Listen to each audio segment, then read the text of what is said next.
Welcome. Sorry. There we go. How are you doing? Very well, thank you. How are you? Super good. Super good. I wanted to thank you for joining us for this Horology Forum 2019 throwback. So Gary Getz, our watch expert / moderator for the 2019 Horology Forum's Apocalypse 2. So what I'm going to do is I'm going to show you certain parts of what you've said and ask you a question pertaining to that in light of our current situation. Fabulous. Yeah, with me so far? Yes, ma'am. Great, sir. So let us begin your first statement. Oh, so for you and for you, right? I hear you agreeing with Stephen that it's not a watch, and also that Moore's law works, right, and continues to work, and you can make electronic devices smaller and smaller with more and more power over time. And you know, as it turned out in the 1920s and 30s, that the best place to have your watch was not in your pocket, right? You could miniaturize it and put it on your wrist.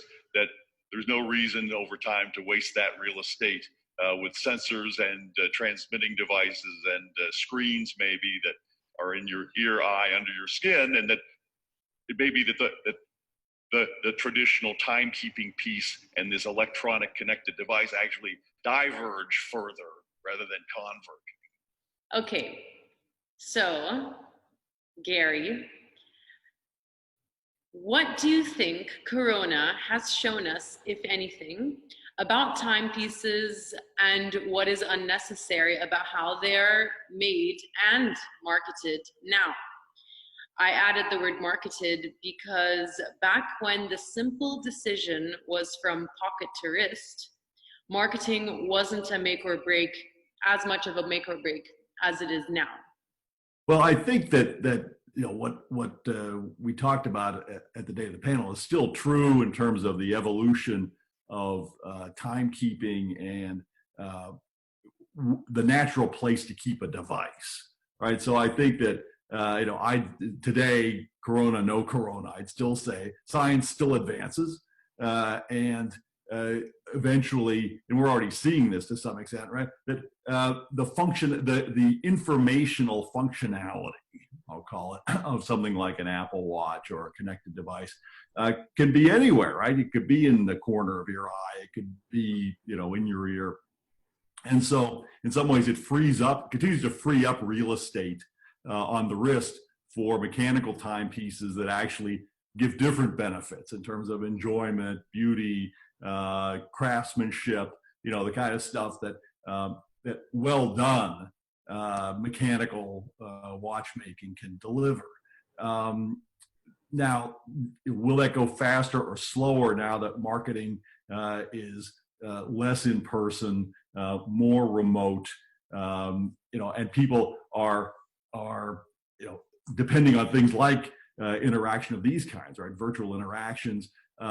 You know, it could be that in the intermediate term, right? What happens is, geez, you know, I really would like to have a connected device on my wrist because I can talk with Dom on it, right? And you know, we could do that, and you know, there's more of an urgency about having those alternative functions really convenient to use. And so I think, if anything, you know, we might see that more people are saying, you know what, I was a holdout for a long time, but I'm actually going to get one of these things and I'm going to start wearing it. And then what I'm going to find is, well, you know, they can't really put it in my eyeglasses or, you know, a little chip in my eye yet for a while. And so maybe I'll just stick with that. So it could be a threat to mechanical timepieces, I think, in a way that maybe I hadn't fully recognized at the time of the panel. Okay. Second, in what way could Moore's law, as you mentioned, work on watchmaking as a result of Corona? That's there's a complex question. You're asking them today. Moore's law working on watchmaking in Corona. Well, I guess the thing that comes to mind is that, in olden times, right, and still to some extent today. What's olden times? Sorry. What's that? What classifies now as olden times? Well, in the, let's call it early 1900s to mid 1900s. Okay. That's pretty old. But watchmaking was highly specialized, right? You had these Swiss farmers up in the mountains. The pass would get snowed in, and the cows were downstairs staying indoors. And so what they did in the winter is, this guy made gears, and this guy made pivots, and over here there was a case maker, and it was highly specialized. And so they had, a learning curve, an experience curve, right? The precursor of Moore's Law, where they got better and better and better. They could make better products faster, cheaper, because I was only making this. Sounds awfully boring to me, but okay. I'm making the same gear over and over and over again, and pretty soon it gets to be both pretty good, and I get to be really fast at making a high quality product. And maybe in an age of greater isolation, what we see is a resurgence of some of that, right? Where these niche specialists who can work on their own and really master their crafts are able to take a larger position because they get economies of larger production. Someone wrote to me the other day about independence and said, gee, it is a real problem that independent watchmakers, they make very few pieces. It's hard for them to get suppliers to supply them. Why don't they all go in together and have one watchmaker responsible for buying all the gears for 10 watchmakers, and one responsible for buying all the pivots, and one responsible, so on, the hairsprings. And that could happen. I think my reservation about that is they call them independents for a reason. And they like operating on their own. And I know enough of them to know that, no offense, they're better watchmakers than business people, and they're really not logistics managers. So I think, could happen that there will be these buying consortiums that are formed, but I'd bet against that one, to be honest. Like if you compare HYT to MBNF to Greubel Forsey, I feel like the discussions before a buying binge were to happen would be like, don't forget the, nano, whatever, dingly bob. And then the other one would say, no, our priority is actually the suspended balance wheel holders to prop them up, Yeah, no, I mean, this is another big issue, of course, the uniqueness of parts, and that, I think we're talking about a cluster of independents who maybe are, less concerned with making their own in-house movements and willing to share. Again, I think it's a long shot. Now you're absolutely right, of course, that Stephen Forsey is not going to call up Edward Milon and say, hey, you got any gears over there. That's not going to happen. Okay, let me play you your next. Okay, let's go. It's a danger to me. So I think you speak compellingly about art and soul.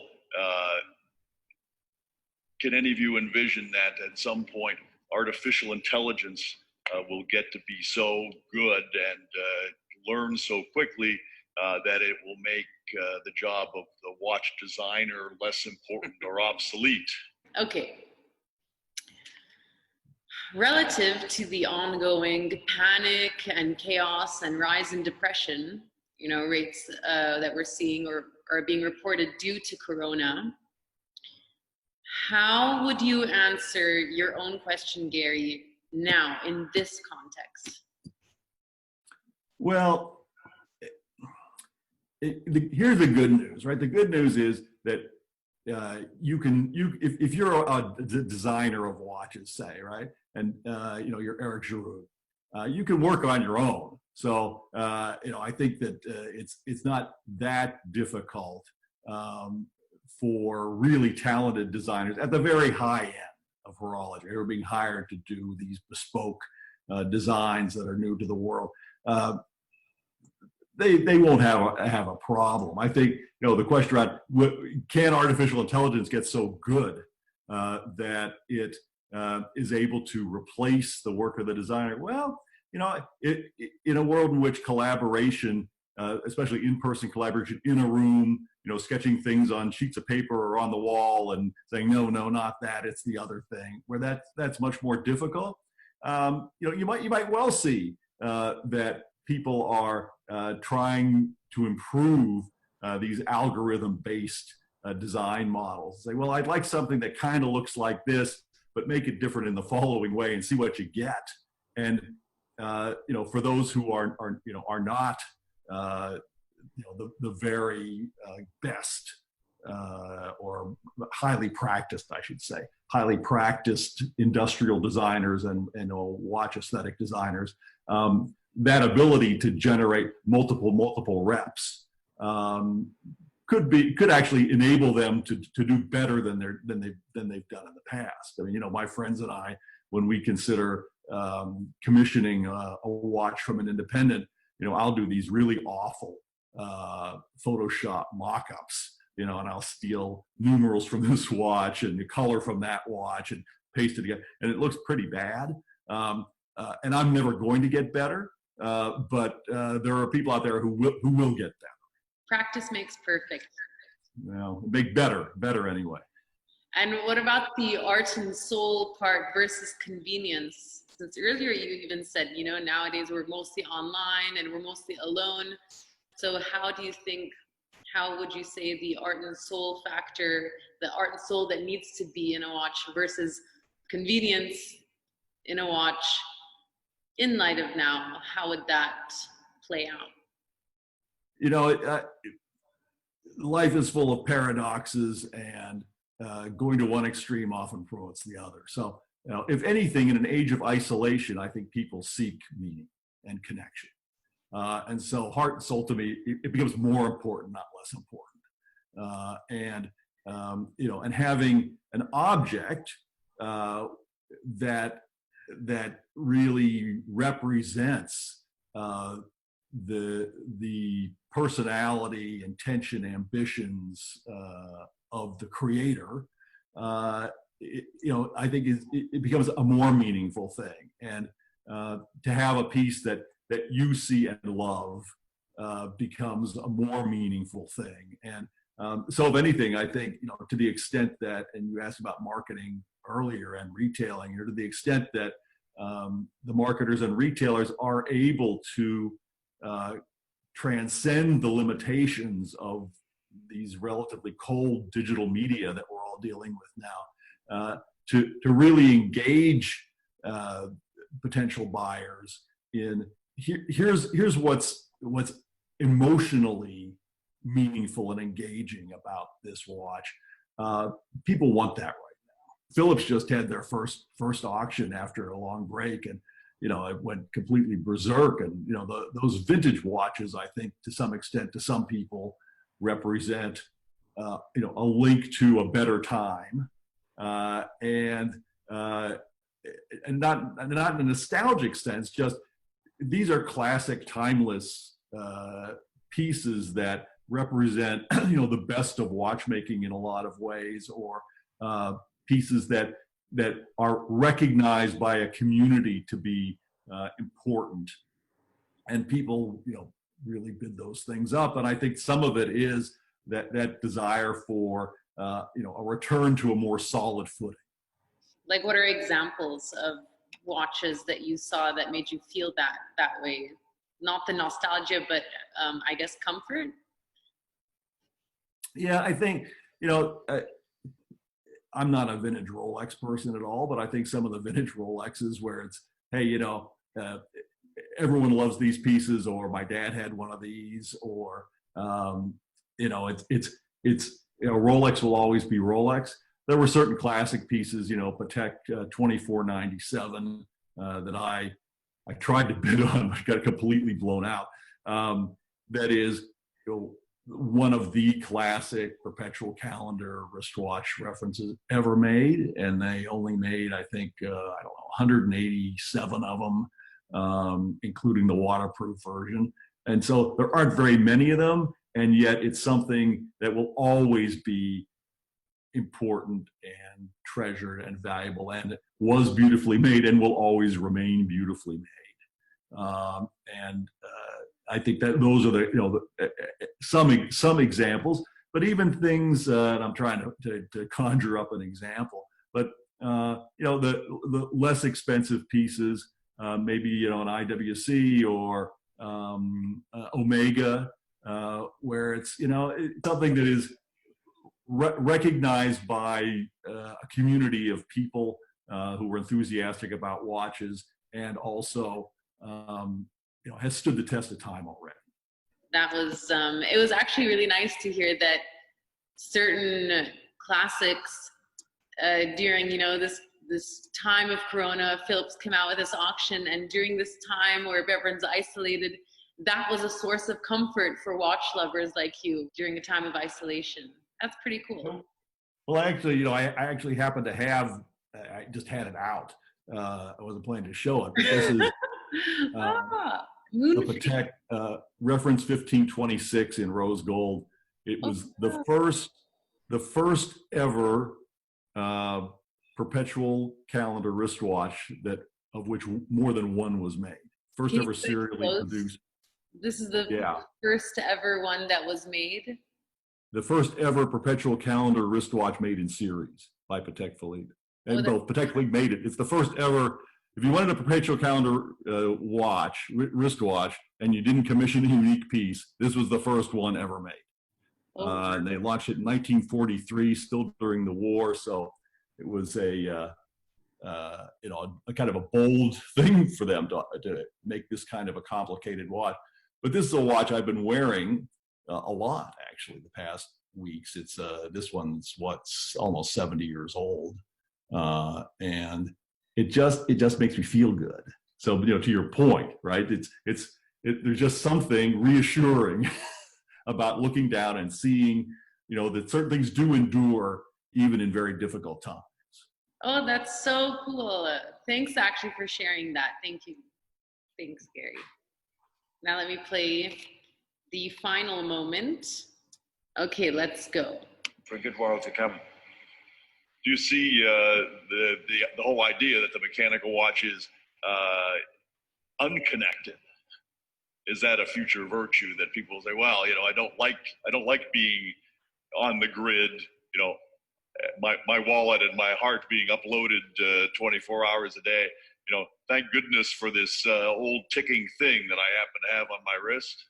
Okay, so now that Corona has shown us that we, humans and businesses alike, can and have to somewhat exist mainly online or on the grid for the unforeseeable future, how do you think watch buyers and collectors' buying patterns will be affected considering the points you just made?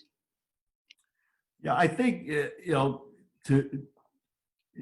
again, I think, in an age of separation, we seek connection. And so, we've been forced off the grid in some ways, at least physically enough, that I think a lot of people, are, myself included, kind of tired of that, right?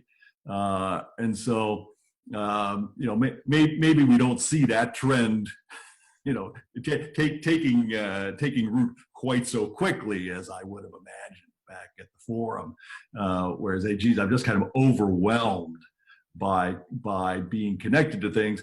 I think two things. One, we're seeking connection in a time of separation, and also, many more people have gotten used to it, right? People who never used Zoom before, or my high school class has an upcoming reunion, and there are people there who have never been on a video connection of any kind. Cool. So you're gonna have a Zoom high school reunion. Yeah, and but one of the challenges is that a lot of the members of the class have no idea, right, how to do it. But they're learning, right? We're all learning, and so what you learn, you then practice. right? And I think the sort of, you know, the joy of isolation as a driver of the success of mechanical watches may not be as powerful as maybe I thought it was just a few months ago. Okay, because there's also the perspective of too much online. A friend said, I have not socialized this much in so long because I make it a point to go on Zoom and connect in that way with people. So I thought maybe people would yearn for, you know, that solitude, the solitude that comes with just being with yourself and art and appreciating a work of art, be it a mechanical watch or, you know, having that moment of reflection, you know, that cigarette you have alone with that work of art, whatever it is that you're just rolling around in your head. Well, I think that's an excellent point. You know, and I'll not to like push yours aside, Gary. No, no, but in terms of, you know, true confessions, right? The other day, you know, I do keep a certain number of watches here at the house, and I took them out and I wound them and I set them. And actually, the reason that I have my perpetual calendar vintage piece out is that you know, I hadn't worn it in a while, and I had to, you know, reset the dates. Right, so I took out all of my calendar watches and I reset all the dates and all the moon phases, and I just sat with them. And there are certain watches that are a joy to wind. You know, the Dufour Simplicity, you know, and the Lange watches. It just feels good, and so I think you make a great point, right? That if you're going to have these times of solitude, to really be able to enjoy something like a watch, a timepiece, you know, the things that you have, and treasure them, and to say, gee, you know, life was moving so fast that it would go months, and I'd never even see some of these things. But now, you know, I think I will sit for an hour and just look at this darn thing, and isn't it great? So I think you make a really good point.